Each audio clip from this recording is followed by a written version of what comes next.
चंपा की कहानियाँ। बहुत समय पहले की बात है।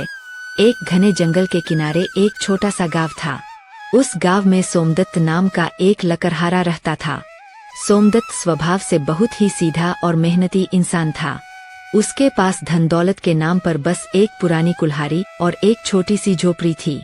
वह दिन भर जंगल में सूखी लकड़ियां काटता और शाम को उन्हें बाजार में बेचकर जो थोड़े बहुत पैसे मिलते, उसी से अपना और अपने परिवार का गुजारा करता था।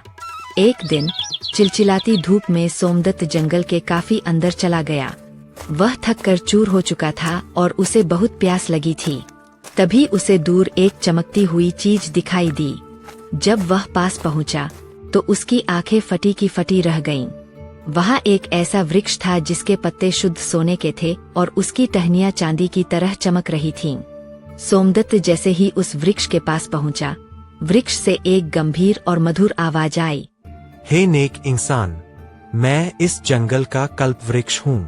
तुम्हारी ईमानदारी और मेहनत से मैं अत्यंत प्रसन्न हूँ। तुम अपनी जरूरत के अनुसार मेरे शरीर से एक सोने का पत्ता रोज ले जा सकते हो, लेकिन याद रखना, जिस दिन तुम्हारे मन में लालच आया, उसी दिन यह वरदान समाप्त हो जाएगा।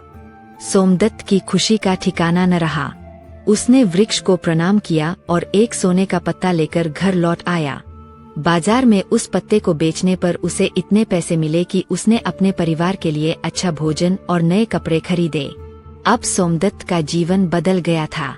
वह रोज जंगल जाता, एक पत्ता लाता और सुख चैन से रहने लगा। धीरे धीरे सोमदत्त की आर्थिक स्थिति सुधरने लगी।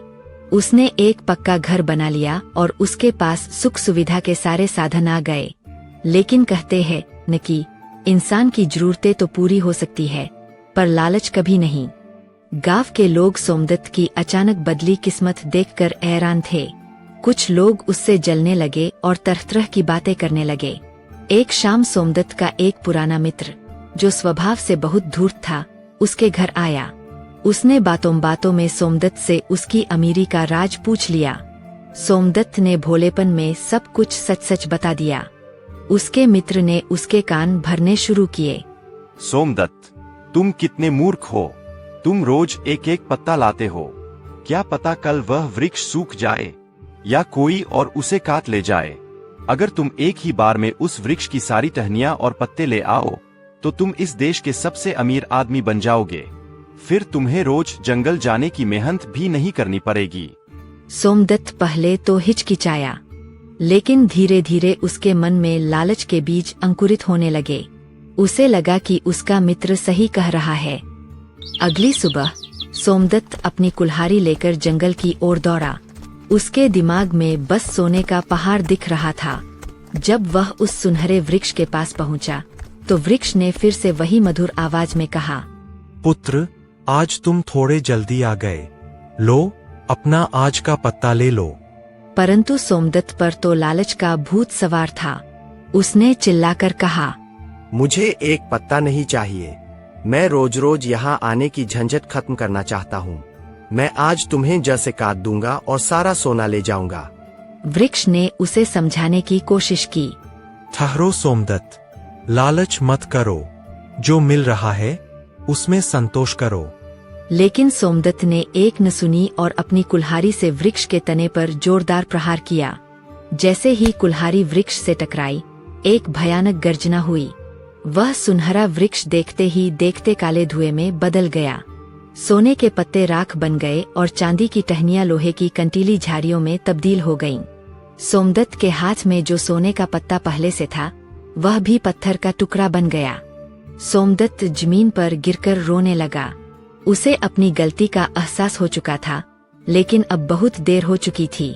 कल्पवृक्ष गायब हो चुका था। सोमदत्त फिर से वही गरीब लकड़हारा बन गया था, लेकिन अब उसके पास न तो वह जादुई वृक्ष था और न ही वह पहले जैसा सुकून।